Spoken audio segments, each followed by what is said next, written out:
Hola a todas y todos, ya estamos de vuelta en este programa de información continua de la Fundación Fernando Fuello Laneri y seguimos hablando con Jimena Orrego y con Juan Ignacio Contardo acerca de acciones de interés colectivo o difuso. Habíamos visto casos, contaba Jimena, en donde se ha empleado esto, quizás los más conspicuos sean la colusión de los pollos y del papel confort, y el más emblemático, el de Cencosud. Pero quería hacerte una pregunta, Juan Ignacio, porque todos los casos que hemos estado revisando, en verdad, son de consumidores. Y entonces, la acción de clase, o como quiera denominarse, en el derecho comparado no es exclusiva o privativa de derecho de consumo. En el caso de Chile, ¿qué sucede con eso? Es decir, si hubiera un problema de contaminación, por ejemplo, ¿se podría demandar colectivamente, como lo estamos conversando acá? Bien, a ver, es súper interesante el problema porque mezcla cuestiones de derecho procesal con cuestiones de carácter de derecho sustantivo. En los países donde existe una posibilidad de reclamar por estas acciones de clase, que se les llama acciones colectivas, las reformas han venido o por vía de los códigos de procedimiento civil o bien de corte constitucional, como sucede en Estados Unidos, y como de hecho sucedió en Estados Unidos, en que lo que se trataba era que estos intereses, que de derechos constitucionales fueran protegidos a través de estos intereses. Entonces, por ejemplo, una afectación masiva a la honra fuera protegida por estos canales. Lo que pasa es que un abogado ingenioso dijo, bueno, ¿y qué pasa si ocupamos este dispositivo y lo trasladamos a materias de acciones de daños?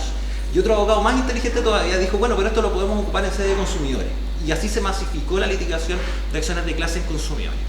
En Argentina pasó por vía constitucional. Por una reforma constitucional, los jueces se toman de esa norma constitucional y van creando procedimientos ad hoc.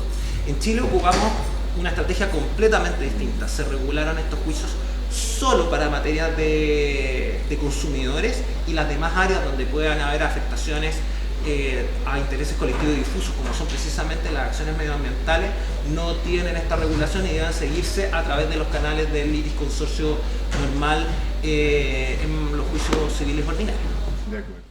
De acuerdo. Y ahora a ti, Jimena, hay una segunda pregunta en la cual yo diría que conozco tu opinión, que no solo es distinta, sino que es contraria a la mía, pero te lo voy a preguntar de todas maneras.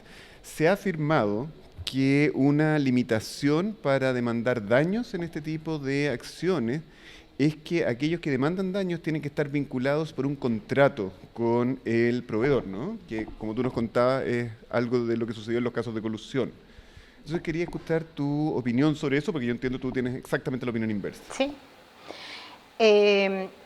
A ver, lo que pasa es que efectivamente la ley dice que para que uno proceda la acción de clase, la acción colectiva, lo que tiene que haber es que tiene que existir un interés común afectado y que tiene que haber un vínculo jurídico común entre todos los afectados y el proveedor, ¿ya?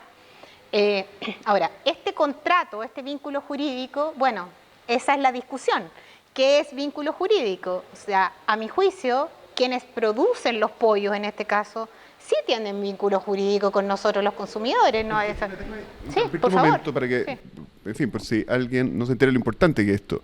Porque esto, digamos, de cómo enfrentemos esta cuestión depende que un productor que no vende al público pueda o no ser condenado a pagar daño, ¿no es verdad? O sea, nada menos que esa es la importancia. ¿Sí?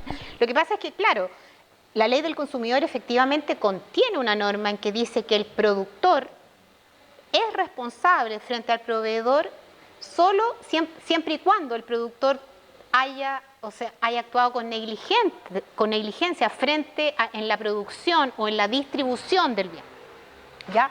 Pero en eso uno lo que puede hacer es efectivamente extender la norma, porque el proveedor no solamente es el que te vende el producto, sino que también es el que produce el producto, el que lo procesa, el que lo lleva, o sea, en el mundo entero, en la Unión Europea especialmente, o sea, todos son proveedores, todos los que participan en la cadena productiva,